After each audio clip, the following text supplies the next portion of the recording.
अरे इतना अच्छा शायरी सुना के कहाँ जा रहे हैं? तो मेरा वही है, जमाने की नजाकत से बस आप सन्यासी लिए है, हाँ, सन्यासी ले लिए है। क्या करते थे? कुछ नहीं करते हैं।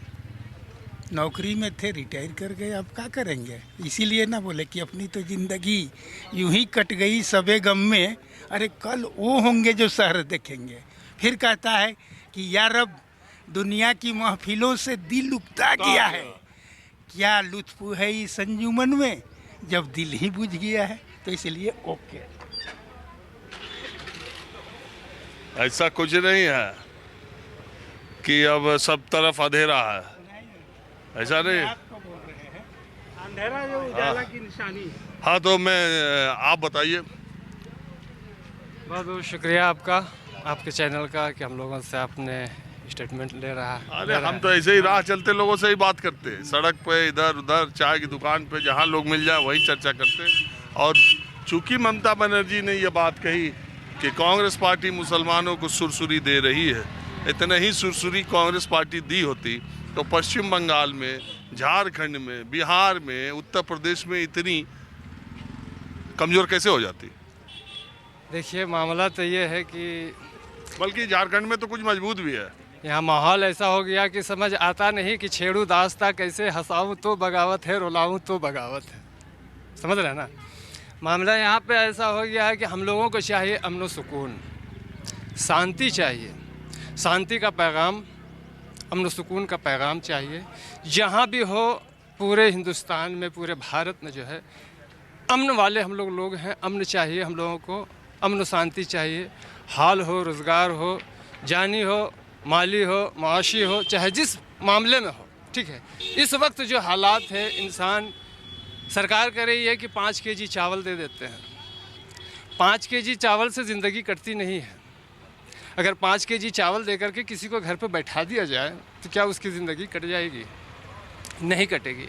और उनकी ज़िंदगी की सारी चीज़ें हैं, उनको तो मुहैया करना है। तो उनकी मुहैया के लिए इंसान क्या करे? किसी रिस्क के तलाश में, किसी रोज़ी के तलाश में वो निकलेगा। अगर उसको नहीं मिलता है तो वो बेचारा क्या होगा? एक बात बताइए, जो सरकार में बैठे लोग हैं वो कहते हैं कि आज़ादी के बाद और आज तक किसी भी सरकार ने इतने बड़े पैमाने पर लोगों को अनाज मुहैया नहीं कराया। ठीक है, वो कोरोना के समय आया था और वो बंद कर न सके, और झारखंड छत्तीसगढ़ के चुनाव में प्रधानमंत्री ने 5 साल और आगे कर दिया। बहुत लोग मानते हैं कि ये सबसे बड़ी रेवड़ी है, और बहुत लोग ये भी मानते हैं कि कोई आदमी भूखा न रहे, इसके लिए आज तक का सबसे बड़ा प्रयास है। तो देखिए, आपने जो कहा कि इतना बड़ा ये जो है आज तक किसी सरकार ने दिया नहीं, लेकिन दूसरी तरफ सरकार के लोग कहते हैं, मैं ठीक है, सरकार के ही लोग कहते हैं, लेकिन ये भी देखिए कि इतनी बड़ी बेरोज़गारी भी किसी ने दिया नहीं।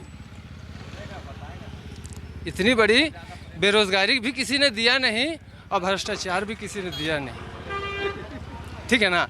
आपस में ना इत्तेफाकी, ये बहुत बड़ी चीज़ है।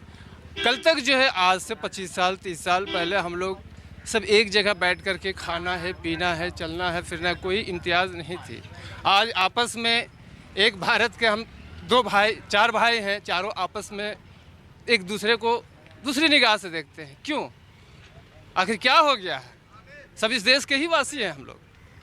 हम लोगों के अंदर क्या, कौन सी ऐसी बात पैदा हो गई है जिसकी वजह से हम लोग इस जाल में फंसे हुए हैं? तो हम लोग चाहते हैं कि इसको दूर किया जाए और अमन व सुकून की ज़िंदगी, चैन व सुकून की ज़िंदगी जिया जाए।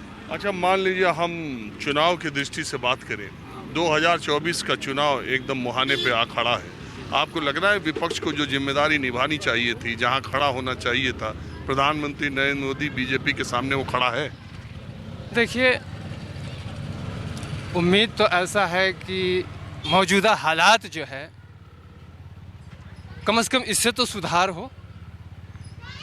हम लोगों की ख्वाहिश यही है कि कम से कम उससे सुधार हो जाए।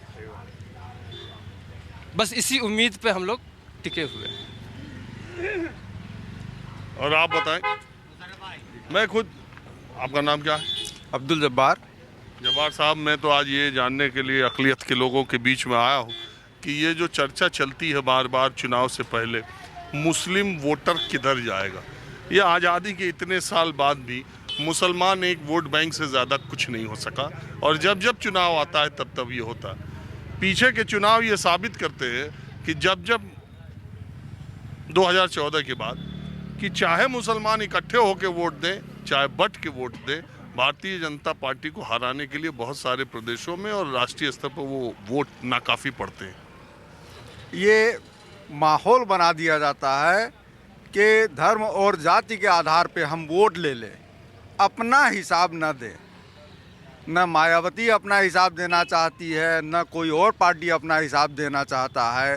धर्म और जाति को आगे करके ये लोग जो है सो शिक्षा, रोजगार और स्वास्थ्य में जो काम होने चाहिए थे वो न करके आज ममता बनर्जी ने जो बयान दिया है, तो ममता बनर्जी अपने स्टेट को देखे, पूरे भारत में पुअरेस्ट स्टेट में वो आता है और वो चाहती है कि ये लोग हिंदू मुसलमान के नाम पे कांग्रेस की तरफ न जाए। और मुसलमान जहां आज़ादी के बाद था वहीं आज भी है। मुसलमान को नाम यूज़ करके और ये लोग जो है और कहीं जाति का नाम ले लेते हैं और काम कुछ करना है नहीं। वोट के समय ये ज़्यादा तेज़ हो जाते हैं। अगर काम का हिसाब दें तो इसकी किसी ऐसे बयानों की ज़रूरत ही नहीं है, उलझुल बयानों की। आप काम कीजिए, अपना रिपोर्ट कार्ड लेके जो है सो मुसलमानों के बीच जाइए, हिंदुओं के बीच जाइए, तमाम लोगों के बीच जाइए। देश के लिए आपने क्या कर रहा है, राज्य के लिए क्या कर रहा है, कॉमन मैन के लिए क्या कर रहा है। कॉमन मैन को 5 किलो अनाज दे दीजिए। क्यों? हमें मुफ्तखोर मत बनाइए,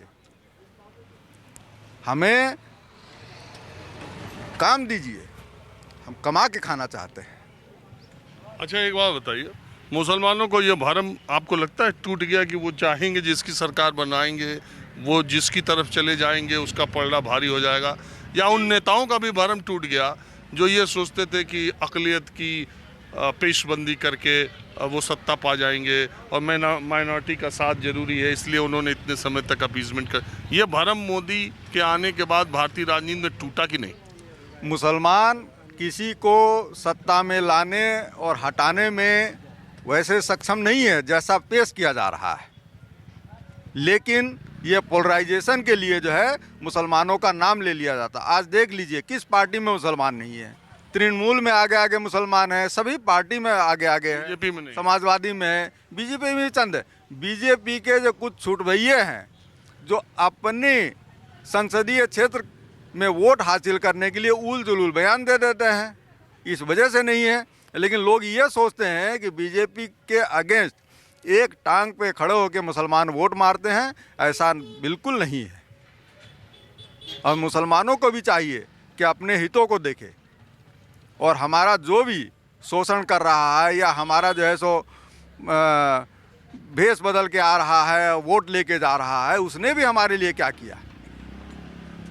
इसलिए मुसलमानों के वोट से कोई पार्टी प्रभावित हो ऐसा नहीं है। लेकिन अब मोदी जी भी से आग्रह है कि आप जो ये जो माहौल है कि पोलराइजेशन वाला और मुसलमानों को आप जो है सो जोड़ेंगे तो मुसलमान बेशक जुड़ेंगे आपसे। मुसलमान भी इस देश का हिस्सा है, विकास कौन नहीं चाहता है।